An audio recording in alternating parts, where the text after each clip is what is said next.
homme sage, femme sage. Dans la vidéo, vraiment, il y a un doute à nos ongles dans le soutien. Na ton on a sali déjà des na zongi si ba explication nyonso batuni na commentaire. Ma espèce to sali ngo to tika ngo bongo to ko sa sumususu. Te o monika nde ma espérance a sali boy. Exemple yango. Awa litungulu na yo yango yo o palola ki yango bien e komi pété boy. O lukeli nga bokali moko a boy. Ozwi ndongo palola ki yango soki yaki na sali no mo boya mbele o palola ki o tiango awa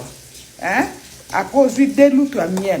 on a le bail kuti boso lutu moko donc yo moko yebi do degré ya banduta no eza ozwi de lutu ya miel boy ozwi otie ozwi mungwa na yo ya cuisine ata ya cuisine o mama esa somba ki ya rouille pas batir comme si pour que osomba pas batir ata mungwa ya cuisine pas de souci ozwi de lutu pe lobi na baki lutu moko ya café mais nga mota na yeko tia na moni de lutu nde c'est bon selon mesure ya banduta ko to na posa banduta esila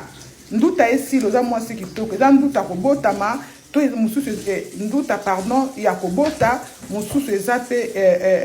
mususu ezape ba produit hydroquinone ko pakola ebimisa pe banduta mususu peza banduta ndenge oboti mususu peza banduta ya munene ezali kambo yokela ngo suscité eloko ntoza ngona nzoto zala kimia milinga ezeloko ko yokela ngo suscité alors ma espérance solution aye nango ya ngoyo de pakola kango zala na ebika ke non ekosila nde bato musu bazo benga ma mespe azawa na pona mutu nyonso toza solution oyo ngana kozala respirer na koya kolakisa ngo bino ok bino bozana ka bo sabonaka ebele bo partageaka aussi pe ebele ok o ezali soko sisi yango na mina bosana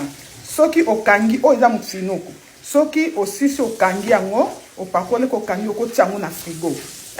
lobi isusu otie ok eloko na bande video yango wana o eza mutu mwa komela ya mamesi pe pona kokonda ete yango eyeba mama obwaka mana pantalon obwaka mana robe kitoko na lipapa kitoko ozala propre pourquoi posa femme sage oyo eza poso ya litungulu na sina sukoli yango poso ya litungulu ya rouge o mama espèce ya jaune te yango ya rouge oyo eza feuille oyo tolambelaka oyo eza cou de girofle oyo eza ail osangisi yango otiango na nzungu ozwi mai otie